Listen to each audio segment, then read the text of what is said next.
Hello everyone. Today we are going to solve another problem based on the greedy section from the CodeShip DS and Algorithm Foundation certification.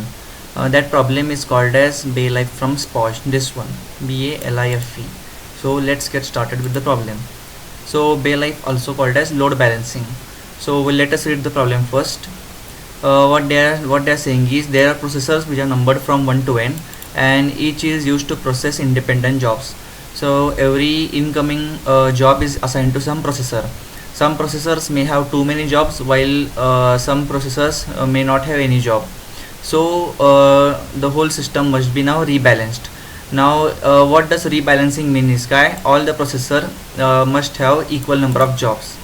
Now how to do rebalancing, they have told here that in each round every processor can transfer at most one job to each of its neighboring processor. That is, the neighboring can be the previous processor I-1 or I plus 1th processor respectively, and the goal of the rebalancing is to achieve that processors have same number of jobs. Okay, so what they have asked us to find is, given the number of jobs assigned to each processor, you have to determine how many rounds at minimum are required to balance all the processors if possible, else you have to return -1. So I hope you understood the problem statement. The statement is that we have given n processors with some jobs assigned to each processor, and we have to rebalance them such that in the end all processors have equal loads. Also, the condition for balancing is that a processor I can transfer load to processor I-1 or processor I plus 1, that is the previous processor or the next processor. And if finally we have to calculate the number of rounds if possible, else you have to return -1. So that's the problem statement. Let's see how we can solve the problem. Here, load balancing. I have here some observations for you. I will tell you how we can intuitively understand them. The first observation is, if the total load is not divisible by the number of processors, we cannot balance.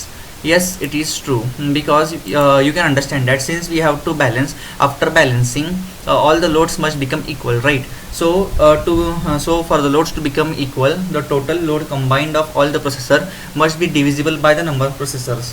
For example, if my total load is 10 and my number of processors are 3, here I cannot equally distribute the load within 3 processors. So here we cannot do balancing. On the other hand, if my total load is 10 and my number of processors are 2, here I can equally distribute the load between the two processors, that is 5 and 5, hence rebalancing is possible. So the first condition to check is whether the total load is divisible by processor or not. Yes. Now second condition, the load required for each processor is average of total load. Yes, it is right. Now once we check that the total load is divisible, we can easily find out that how much each processor will have after rebalancing. That is nothing but the average. Suppose my total load is 10 and my number of processors are 2, so my average will be 5.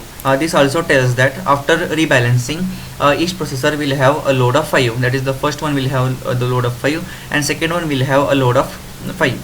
Now the third point, depending upon how far ahead the current processor is, we need to import or export from the neighboring processor. This point is a bit tricky. I'll tell you what it means. Suppose my current processor load is 3 and my balancing requires the load to have the load 5. Now the difference between them is -2.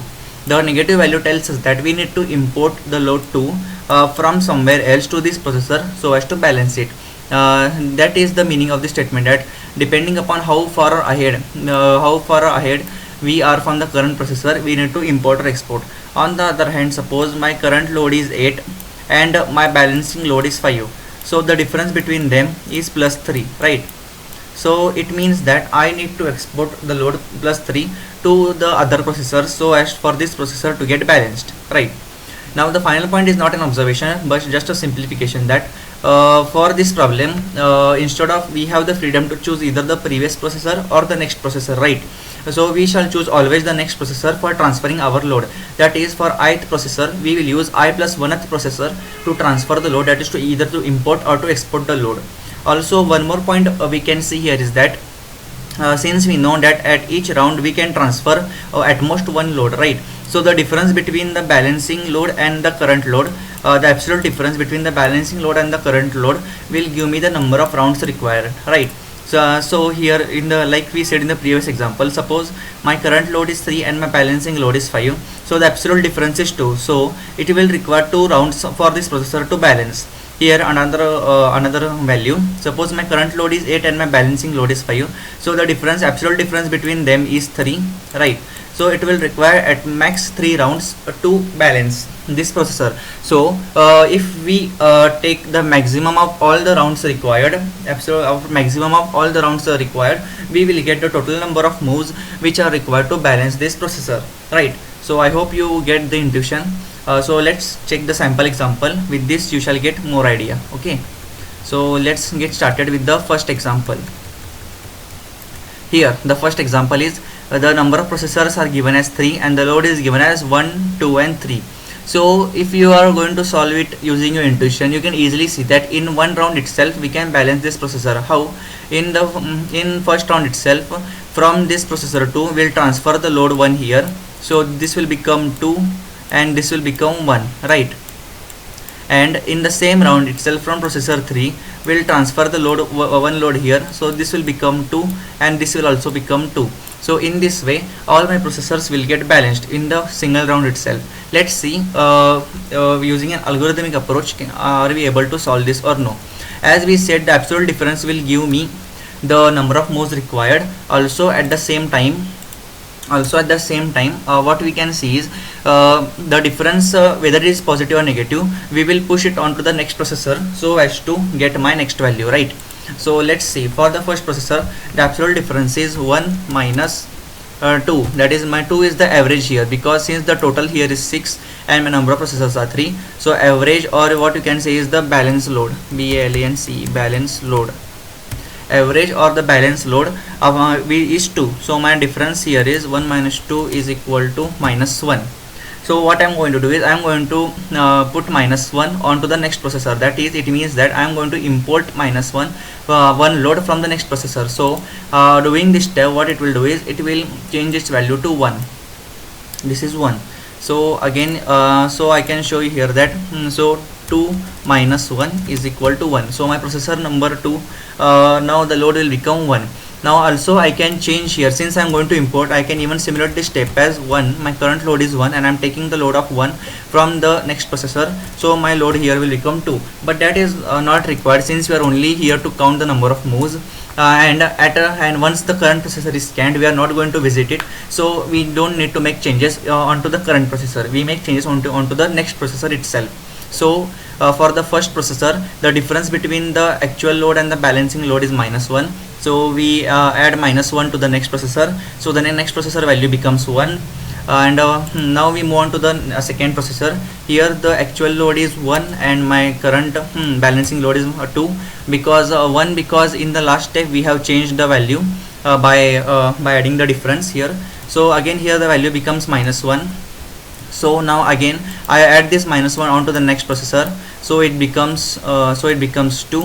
And here again I forgot to mention, absolute difference till now is again 1, right? Because in the first step we got the absolute difference as 1. Here also we got the absolute difference as 1. It's minus 1, but we are taking the absolute, so still now the maximum difference is 1.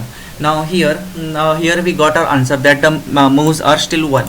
But if we still want to check that we have actually balanced or not, you can see that once we check for the last processor, the difference between the current load and the balance load will be 0, because eventually the load will be balanced, hence the last processor will give us the value 0. Now since here I have minus 1, I just subtract 1 from the last processor, it will give me the value 2. So my last processor value will change from 3 to 2. And now for third processor, my difference will be like 2 minus 2 is equal to 0. Since there is no difference between the two processors or the balancing load and the actual load, I can easily say that my loads are balanced and my moves will be the maximum till now, that is 1, right? So for here so now let us move to the next example.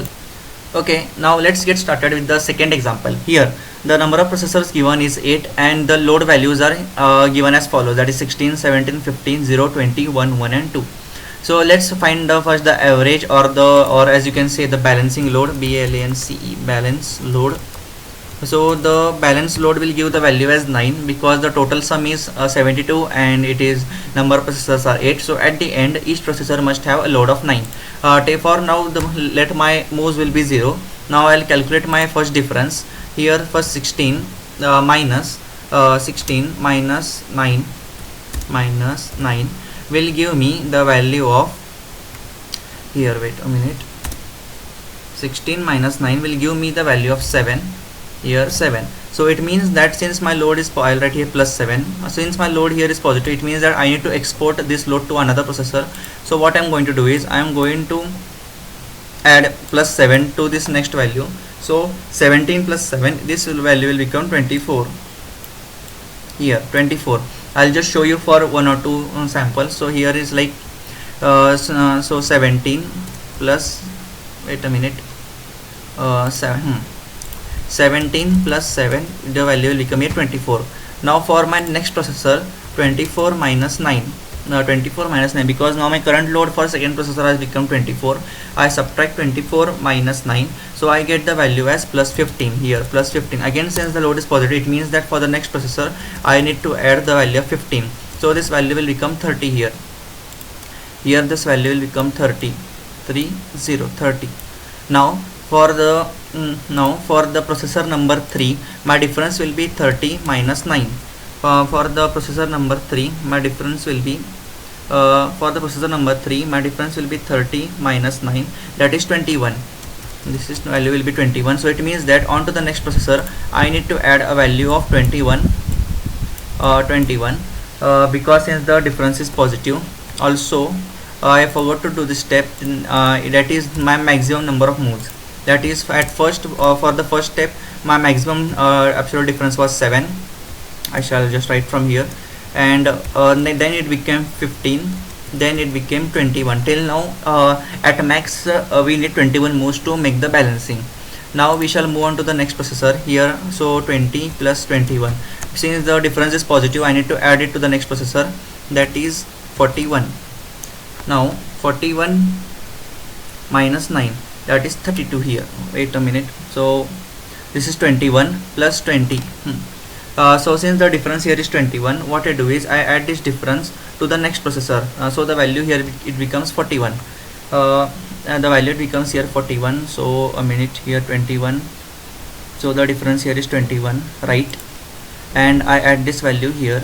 So I add this 21 here. So absolute difference will become. Let me do it again from start. I guess I lost the track here. First the value is 16, then I subtract 9 from it, because it's my balancing load, so I get the value of plus 7. So I put plus 7 onto the next processor. So here the value is 24. Now I subtract 24 from 9, so I get the value of 15. So I add another 15 to the next processor, that is 30. So now here the difference between 30 and 9 is 21. So I add 21 to the next processor. So here it becomes, okay, so here it becomes 21 plus 0, that is 21. So my value here becomes 21. Now for the fourth processor, here first, second, third and fourth, the difference is 21 minus 9, which is is 12. 21 minus 9, it is 12. The value is 12 here. Since the difference is again positive, I add plus 12 to my 20 for the next processor. I shift the load of plus 12 to my next processor, that is 32 here, next one. So this is 20 plus 12, this is 32. So again I change my load here, that is my 20 will become now here 32. This, until now the maximum difference I have found is 21. Here I have found 12, so that won't get updated. So again for next one, now for processor number 5, a minute. Now for processor number 5, the difference will be, the difference is 32 minus 9, 32 minus 9, that will give me the value of plus 23. It means that I need to transfer my load of plus 23 to another processor, that is, so here the value will become 23, here 20, here is 23. So it will be like 1 plus 23 is equal to 24, right? Okay, so here the value will become 24, not 23. Here is the value is 24, right? Also now my difference will get updated as I have found the maximum difference greater than 21. So that will be here, this the value will be 24, right? Now after the value is 24, now for the sixth processor, here sixth processor, the difference will be 24 minus 9. 24 minus 9, that is the value will be 15. 24 minus 9 is equal to 15. So let me write here as plus 15. Here the value is plus 15. So I need to add the value of plus 15 to the next processor, that is 1 plus 15 is equal to 16. And for the 7 the moves won't get updated since the maximum difference is less than 24. For 7 processor, the difference will be 16 minus here, wait, again I have to update it, so the value here will become 16. So for this processor, the values will be 16 minus 9. Here 16 minus 9, the value will be here 16 minus 9, so the value will be 7. So I need to add plus 7, since the value is plus 7 and less than 24, the moves won't get updated. Also here finally for the last processor, 2 plus 7 is equal to 9. As you can see, since the load has equal to the balancing load, we have finally balanced. So you can check it for the last processor. Here the difference will be 9 minus 9, that is equal to 0. So here I won't be able to add anything. So here the value is 16 and here the value is 9. This step we won't be doing in the program, but since we are solving it on paper, we can easily see that my processor is balanced here. 9. Since you can easily see that my processor is balanced here, right? So in this way my answer will be the maximum of the moves, that is 24. That is, I require 24 moves to solve this problem at maximum. Oh sorry, not 24, 23 moves. 23 moves to solve this problem. Here this is the absolute difference, maximum difference 23. So here the value will be 23, right? So let's get started with the code. Here is the code. As you can see, it's the same what we have told. First I take this input. This is just a form of input. You can read the question and you can adjust your input as per the language. Here I have taken the array and here is my number of processors. Now first I check the divisibility. If it is not divisible, then we cannot balance, right? So and the second one will be, I first check the balancing load required, so that is just nothing but the average, and I calculate my moves. What I do is that I start from the first processor, I calculate the difference between the current processor and the balancing load, and I add the difference to the next processor, right, as said. And finally I take the maximum of my current moves till now and the absolute difference, and finally I print that answer. So this is how we solve the question for the problem Baylife. I hope you understood the problem. Do like, share and subscribe this channel. Also, if you have any doubts, you can post them in the comment section. Thank you.